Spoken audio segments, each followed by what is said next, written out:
To'xting. Sizda ham haydovchilik guvohnomasi muammomi? Menda ham shu. O'rtoqlar, hozirgi paytda muammo bo'lgan mana shu qo'limdagi haydovchilik guvohnomasini bir haftada olasiz desam, ishonasizmi? Imkon Avtodrive avtomaktabida bu narsaning yechimi bor. O'rtoqlar, Imkon Avtodrive avtomaktabimizni qulayliklari haqida qisqacha tushuntirib beramiz.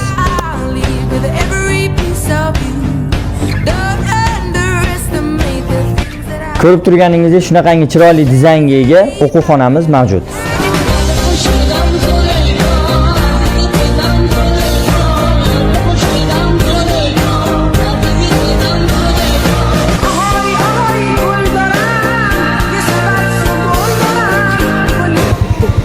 Bizda mavjud A toifa,